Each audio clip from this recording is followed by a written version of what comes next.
तब चर्चा करेंगे। परंतु भाई आपने क्या किया, 42वें संशोधन से 3 जनवरी को लोकसभा और राज्य की विधानसभाओं का सामान्य कार्यकाल 5 वर्ष से बढ़ाकर 6 साल कर दिया। क्यों किया? कि अभी चुनाव होगा तो हम हार जाएंगे, इसलिए लोकसभा को ही लंबा कर दो। इतनी निर्लज्जता के साथ विश्व में कोई संविधान संशोधन नहीं हुआ होगा। मान्यवर, दूसरा, कुछ कानून पारित करने थे, सदस्य उस वक्त ज्यादा विरोध तो कर नहीं सकते थे, मगर विरोध करने का नया तरीका कुछ कांग्रेस में, जिसमें हिम्मत थोड़ी बची कुची थी, इन्होंने कहा एब्सेंट रहने लगे तो क्वारम नहीं होता था। तो फरवरी 1 को संविधान संशोधन किया कि संसद और राज्यसभा में क्वारम की आवश्यकता नहीं है। वाह, 5 लोग भी है तो चला लो भाई। इसके बाद राष्ट्रपति शासन की अवधि, खड़गे साहब किया है तो सुनना पड़ेगा, हिम्मत के साथ सुनना पड़ेगा। मान्यवर, राष्ट्रपति शासन की अवधि 6 महीने तक बढ़ा दी। मान्यवर, ये 4 संशोधन, मैं समझ रहा हूं क्यों गुस्सा आ रहा है, मान्यवर। Sir, he is not yielding. Honorable Home Minister is not yielding. Are you yielding, sir? मान्यवर, मैं आपको एड्रेस करूंगा।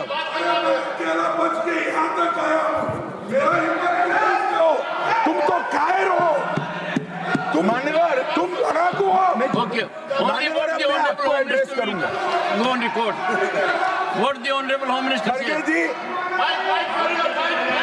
खड़गे जी, मैं आपका बहुत सम्मान करता हूं, आपकी हाजिरी वहां दर्ज कर दी गई है। कृपया बैठे, मुझे बोलने दीजिए।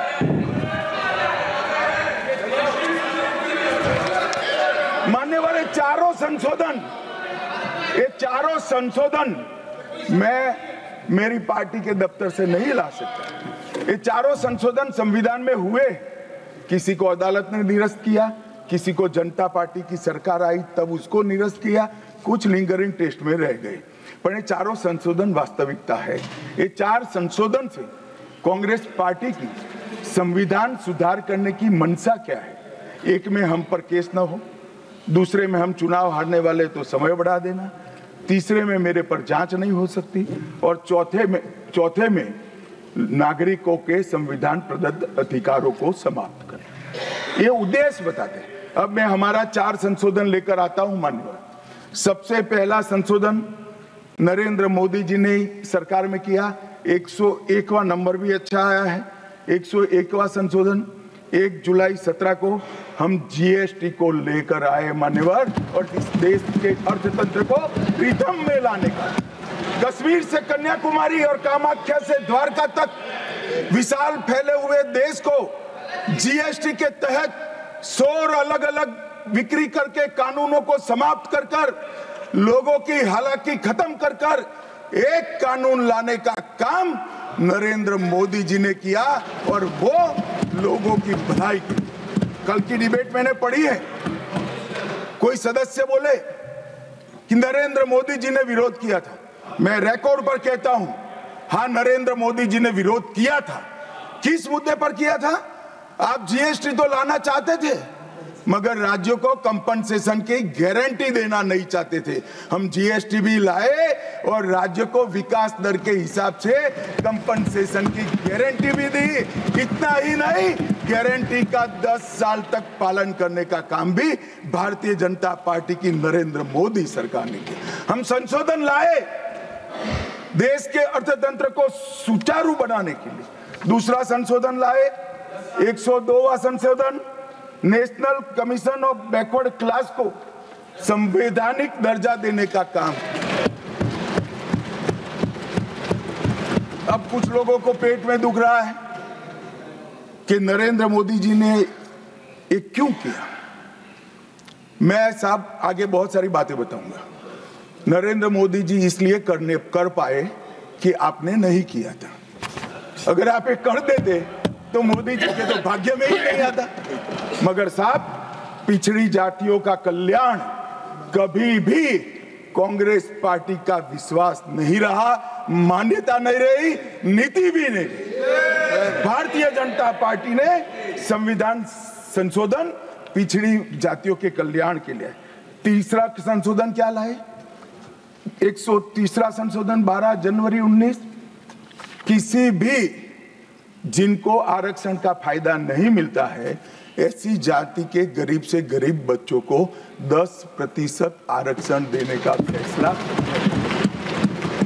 गरीब कल्याण और गरीब हटाओ की बातों, गरीबी हटाओ की बातों सालों तक करी, सूद नहीं मिली, समय नहीं मिला, विचार नहीं आया।